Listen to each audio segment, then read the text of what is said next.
E aí, vamos mergulhar num daqueles tópicos do inglês que parecem simples, mas que tem cada detalhe. A formação dos plurais. A gente aprende na escola que é só botar um S no final, né? Pois é, mas a história é bem mais complexa e, sinceramente, muito mais interessante. Vamos desvendar essas regras e, claro, as exceções. Para começar, já vou deixar um pequeno quebra-cabeça no ar. Se o plural de fox, que é raposa, é foxes, por que o plural de ox, que é boi, não é oxes? É exatamente esse tipo de inconsistência que a gente vai entender hoje. Bom, vamos começar pelo começo, pelo básico do básico. A fundação de quase todos os plurais em inglês. Essa é a regra principal, aquela que todo mundo conhece e que, felizmente, é bem simples. É o nosso ponto de partida. E a regra é essa, olha só.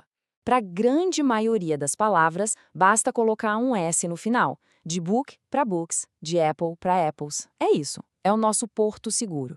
Mas, como a gente vai ver, a jornada tem umas boas curvas pela frente. E aqui fica super claro. Dog vira dogs, building vira buildings. Simples, direto, sem mistério.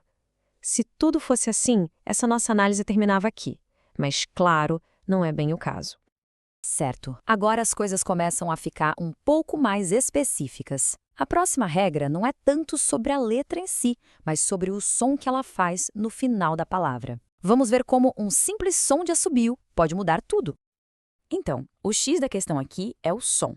Essas terminações S, SS, Z, X, CH, SH, todas elas têm um som de chiado, um zumbido, sabe?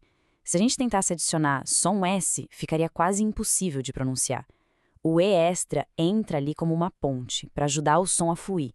Olha só os exemplos. Boss vira bosses, box vira boxes. Tenta falar em voz alta, faz todo sentido.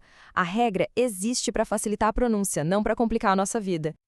Beleza, já vimos quando adicionar S e IS. Agora, vamos entrar num território onde a gente não só adiciona letras, mas também troca algumas delas.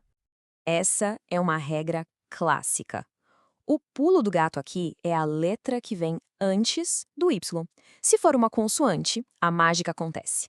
Mas, atenção, se for uma vogal, como na palavra boy, aí a gente volta para a regra principal e fica só boys. E aqui a gente vê isso na prática. Ladies se torna ladies, factory se torna factories. É um padrão bem consistente, o que dá até um alívio, né? Ah, a letra O. É aqui que a lógica parece que tira umas férias. Essa é uma das áreas mais inconsistentes e, vamos dizer, temperamentais dos plurais em inglês. Se preparem. Agora, olha só que interessante a falta de padrão aqui. Porque pianos leva só S, mas potatoes leva ES. A verdade é que muitas vezes isso tem a ver com a origem da palavra, se veio do italiano ou do latim, por exemplo. Mas não tem uma maneira fácil de saber só de olhar. E aqui está a dica de ouro. Quando aparecer uma palavra terminada em O e bater a dúvida, a melhor ferramenta não é tentar decorar uma regra que não funciona sempre. É consultar um dicionário. É o único jeito de ter certeza absoluta. Vamos para a nossa última regra de troca de letras. Essa aqui é sobre o som de F no final das palavras, que muitas vezes fica mais suave e vira um som de V quando a palavra vai para o plural. Esse é um padrão bem comum com palavras do dia a dia. Knife vira knives, wife vira wives, wolf vira wolves. A mudança na escrita simplesmente reflete a mudança que acontece na pronúncia. Ok, se acharam que as coisas estavam estranhas, preparem-se.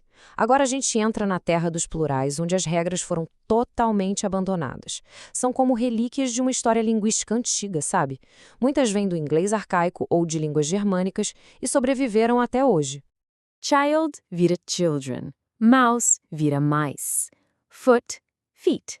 Person, people. Goose, geese. Man, men. E claro, a resposta para nossa pergunta lá do começo. Ox vira oxen.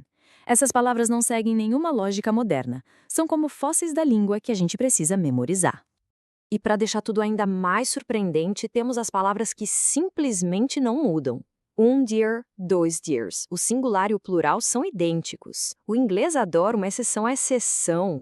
Depois de toda essa teoria, nada melhor do que colocar o conhecimento à prova, né? Vamos ver como essas regras todas se comportam numa frase de verdade.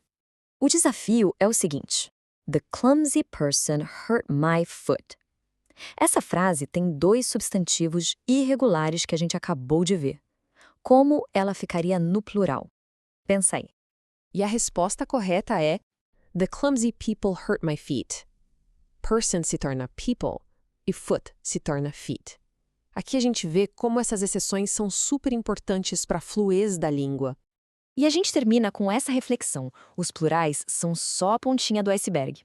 A estranheza deles mostra que o inglês é uma língua viva, cheia de história, exceções e surpresas, o que nos leva a perguntar: que outras regras que a gente considera fixas estão, na verdade, cheias de reviravoltas? A exploração está apenas começando.